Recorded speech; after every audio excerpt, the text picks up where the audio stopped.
Selamat siang teman-teman dan Pak Petrus. Perkenalkan, nama saya Valerie Evelyn dan pada siang hari ini saya ingin membawakan renungan. Sebelumnya mari kita berdoa. Ya Tuhan, terima kasih atas berkat-Mu sepanjang hari ini. Sekarang kami ingin mendengarkan renungan, berkatilah kami agar kami dapat mengerti renungan yang telah Engkau berikan, dan kami dapat mengimplementasikan renungan ini dalam kehidupan kita.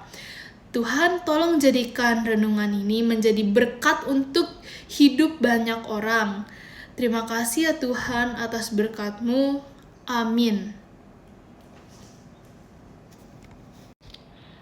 Renungan kita di siang hari ini berjudul Bersinar di Tengah Kesulitan. Sobat CT, pernahkah kalian merasa bahwa hidup ini penuh dengan tantangan? Seringkali kita mengalami hal-hal yang tidak sesuai dengan harapan kita. Contohnya itu seperti adanya kegagalan di hidup kita dan masalah-masalah yang terus-menerus datang. Ada saatnya juga kita ini merasa lelah, khawatir, hingga muncul rasa takut saat adanya masalah yang besar. Namun, kita sebagai anak Tuhan harus selalu mengingat bahwa Tuhan adalah sumber dari segalanya. Tuhan adalah terang hidup kita, dan Tuhan tidak akan meninggalkan kita untuk mengalami penderitaan sendiri. Jadi, seharusnya kita ini tetap optimis saat mengalami permasalahan-permasalahan hidup, seperti yang dikatakan pada Matius 5 ayat 14, yang isinya adalah, "Kamu adalah terang dunia," yang artinya, walaupun kita ini mengalami masalah, kita ini memiliki beberapa pilihan. Menjadi orang yang penuh kebencian dan tetap marah karena kita mendapati masalah, atau kita bisa menjadi orang yang bijak, baik, dan patuh terhadap firman Tuhan.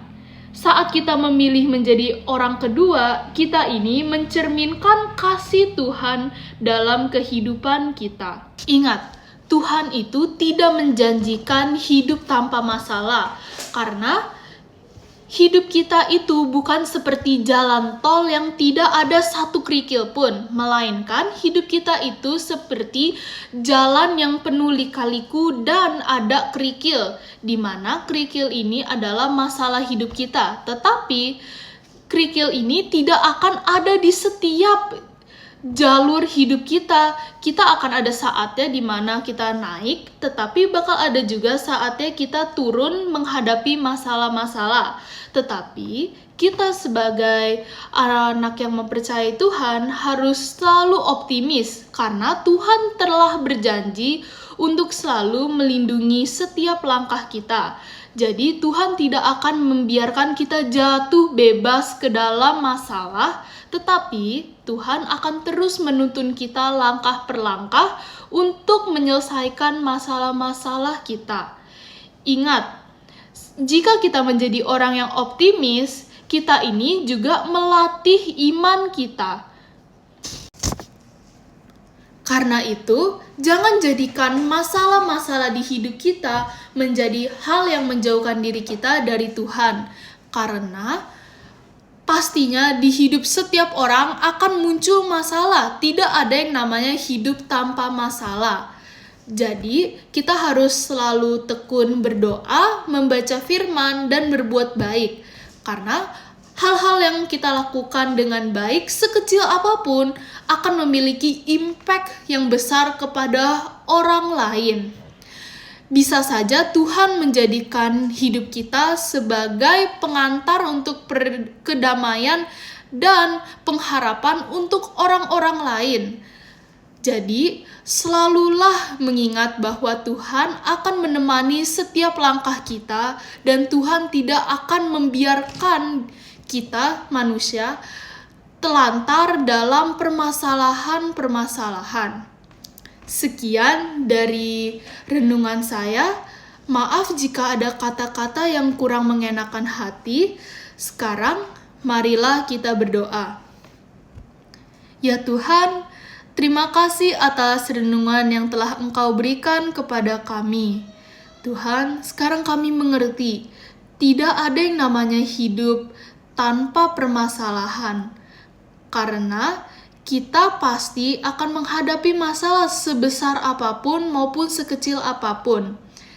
Ya Tuhan, saya berdoa agar Engkau bisa menjaga kami, agar kita tidak terjerumus terhadap masalah-masalah hidup. Agar kita bisa menjadi orang yang baik untuk orang lain. Agar kita bisa menjadi terang ke hidup orang lain. Sekian dari doa saya Tuhan, terima kasih atas berkat-Mu sepanjang hari ini. Amin. Sekian dari khotbah saya pada siang hari ini. Terima kasih, saya Valerie Evelyn dari kelas 9D. Saya mengucapkan terima kasih kepada Pak Petrus dan teman-teman yang sudah menonton video ini.